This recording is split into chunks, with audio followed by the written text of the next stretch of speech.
Trevor Norkey, moviepilot.com. I have a question for Elizabeth. So in Age of Ultron, you were all like scared of your powers, and then in Civil War, you started to gain some confidence, but you still could not really control, and you're still terrified of your powers. Do you think Scarlet Witch will ever be able to have any confidence with her, like real confidence with her powers, or do you think this is the peak of her confidence level?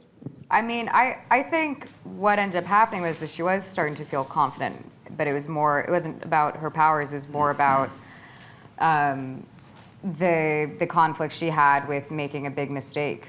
But I think what's interesting is every superhero has a weakness, and I've always thought of hers as she's the person who gets in her way, that she's kind of limitless.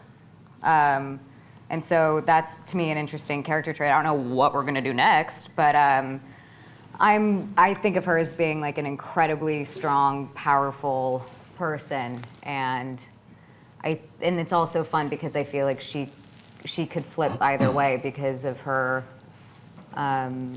mind. I think there are a lot of things that could possibly be played with, but I'm not in control of that.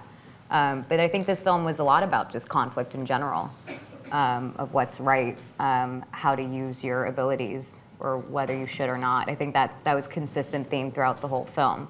So I think it was just consistent with that as opposed to her being not confident.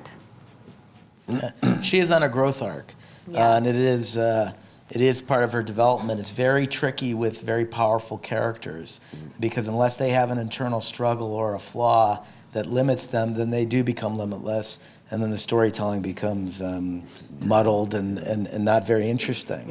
If she could have stopped that fight at the airport in 5 seconds if she were at the peak of her powers. So it really has to do with her character specifically going on a journey to understand what the limits of her powers are. She makes a mistake very early in the movie that sets her back, and we'll get to see where she goes in Infinity War. It seems like you have a pleasant problem. It's like, I think after this film, everybody had such a high point. Everybody can carry their own solo film. People are going to be clamoring for Captain America 4 and maybe a War Machine movie, and that'd be a good idea. And how do you deal with that pleasant problem?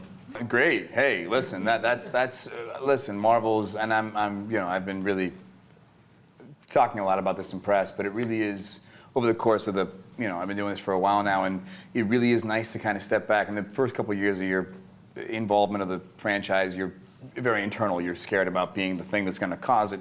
You're going to be awful, and you're very terrified in a very egoic manner. But as you kind of continue on the journey, you kind of realize how amazing it is what they're doing and what they're accomplishing, and how fortunate you are to be a part of it, this unbelievable interwebbing of stories, and you kind of are just so fortunate to be a part of it. And I say, keep going. Let's keep going. Let's let the wave get bigger and bigger, because it's not stopping.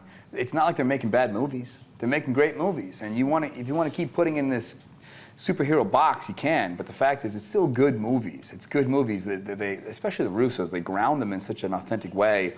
It's real humans, real struggles, real conflict, good cinematic storytelling with like a streak of superhero flavor in it. So I say, keep it going. Like, if you can keep doing it, keep doing it.